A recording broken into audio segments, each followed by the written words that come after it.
Nako, hindi pa pala dapat na maging kampante. Ito pong si Ombudsman Jesus Crispin Boyeng Remulla. At active pa pala. So lumilitaw ho na buhay pa ho yung kaso na isinampa laban sa kanya. Diyan po sa Supreme Court. At yung disbarment case laban po kay Ombudsman Boyeng Remulla.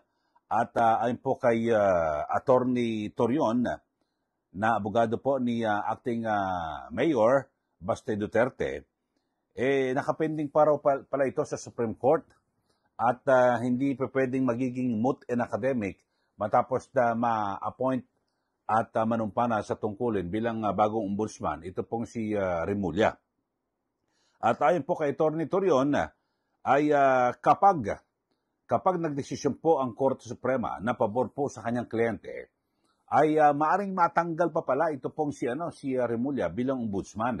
Kasi kapag na-disbar ho siya, iyan ho isa sa pangunahing requirement na pag ikaw ay magiging ombudsman, dapat abogado ka. Kung siya po ay madidisbar at matatanggal siya bilang abogado, hindi na ho siya pwede.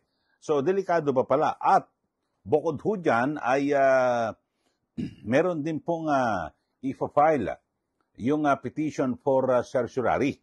Ito pong kampo ng mga Duterte at partikular ito pong si Attorney Torion. At ang kanilang usapin dito yung grave abuse of discretion.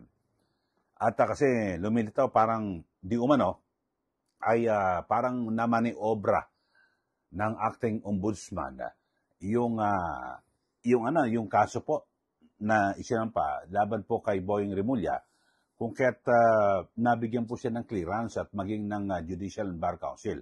Ito, panoorin niyo mga kababayan, no? Maganda ho itong usapin na ito at na kung saan ay hindi pa pala pwedeng matulog ng mahimbing.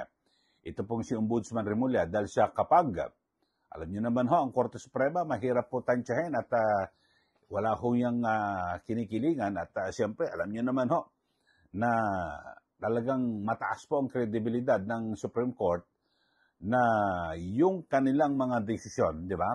Talagang hindi po na-implement yan basta-basta.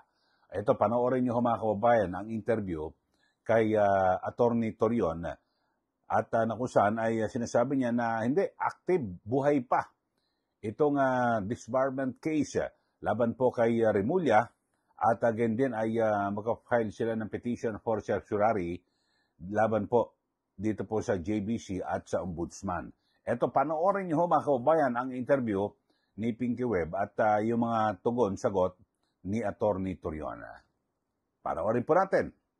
Nag-file nga ho kayo ng kaso laban kay Justice Secretary Boyeng Remulla then, na ngayon po ay ombudsman na. What will happen to that? Magiging moot ho ba yun? No.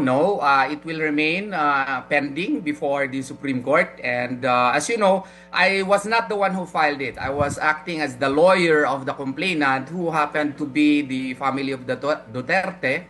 And specifically, it was acting Mayor Sebastian Baste Duterte, who is the private complainant in that case, or who is rather the complainant in that case. And even if he is already the ombudsman now, that case will continue because that appertains to his action as a lawyer. We are attacking his license as a lawyer. Yun po ang mangyayari po doon. Ano ho yung, so basically it's an active case kahit na po ombudsman na si Attorney Boyeng Remulla.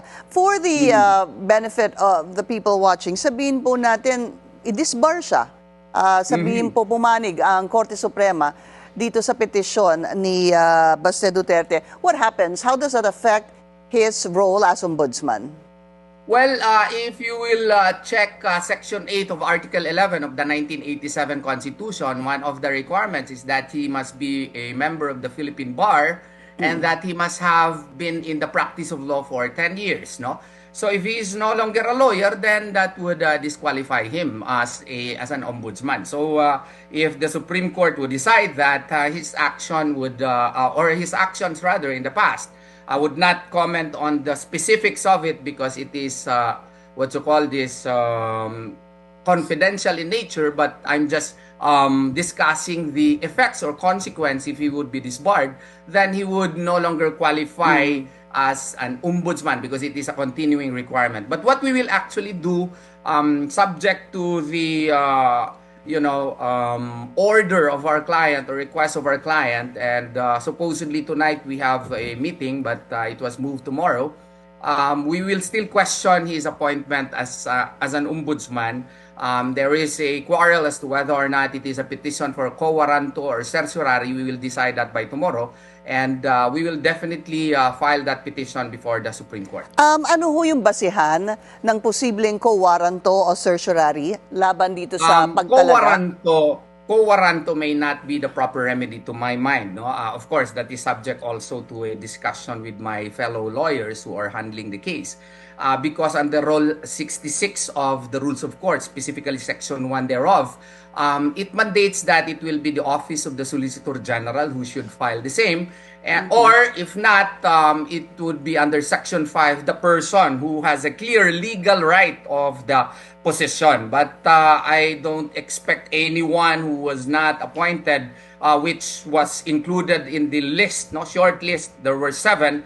I don't think any of the 6 would be willing to file that petition for quo warranto. And I don't think that the Solicitor General likewise under Rule 66 would file that petition. So we have another option. And I believe that under Article 8, Section 1 of the 1987 Constitution, a petition for certiorari may be appropriate in questioning his being shortlisted by the Judicial and Bar Council.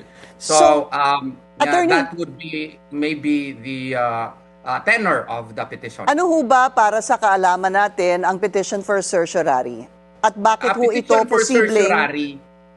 Sa mga estudyante po ng batas, any branch of the government can be questioned under the expanded concept. Maski executive department yan, supposedly under Rule 65, judicial or quasi-judicial functions lang ang covered. Pero kung ibase mo dito under Article 8, Section 1, expanded na po yung konsepto po ng certiorari. So kung any branch, even the executive department of the government, would commit grave abuse of discretion amounting to lack or excess of jurisdiction, then it can be subjected to a certiorari proceeding under Article 8, Section 1. Pwede na yan i-question sa Supreme Court. And who is going to be guilty of this grave abuse of discretion? Well, the JBC, including the ombudsman for issuing the the clearance, even if we filed a complaint last September 15, and there was an order to undocket the case on September 16. Tapos si Acting Ombudsman Vargas perhaps realized that there was a May 5, 2025 memorandum order of then Ombudsman Martires ordering twin docketing of criminal administrative cases. On September 17, he issued a office order which provided for retroactive effect. Tapos 10 days lang, selective pang pagka-undocket kasi yung final ni Secretary Vince Dizon noong September 11 against DPWH officials at meron pang preventive suspension, hindi na undocket. Paano nangyari yun? Yung COA fraud report which was filed on September 7, hindi rin na-undocket. Yung sa amin lang yung in-undocket. So it was a clear abuse of discretion amounting to lack or excess of jurisdiction. Pero dalawa po, Attorney Torion, two people, two groups. One would be the acting ombudsman, yung former acting ombudsman, and the JBC.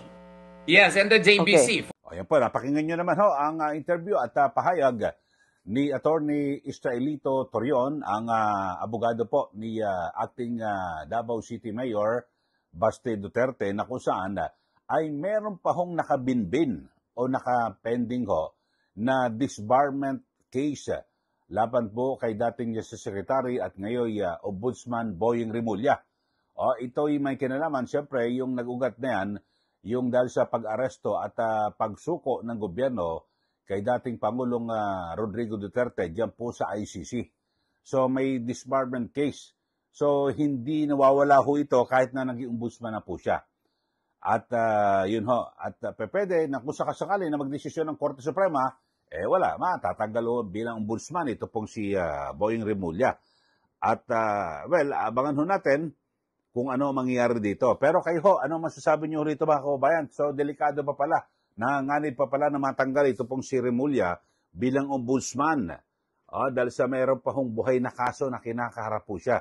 At bagamat ang paniwala ng marami at persepsyon, parang namaniobra po ng acting ombudsman yung dapat na ibigay na clearance dito kay Remulla na siyang pinagbasihan naman ng JBC para maisama po siya sa listahan ng pagpipilian ni Pangulo Marcos Jr. So, kung titignan natin talagang nakadisenyo na ho, no? At mukhang naiplano na talagang ibibigay po kay Remulla ang pagiging ombudsman. So, abangan ho natin mga kababayan at kayo ho at lalo na ho yung mga galit ho kay Remulla, magdasal ho kayo na ang maging desisyon po ng Korte Suprema ay pabor po dito po sa kasong inihain yung disbarment case laban po kay Remulla. Dahil sa kapag nagdesisyon ng Supreme Court, tapos na ang kwento. Di po ba? Matatanggal ho siya.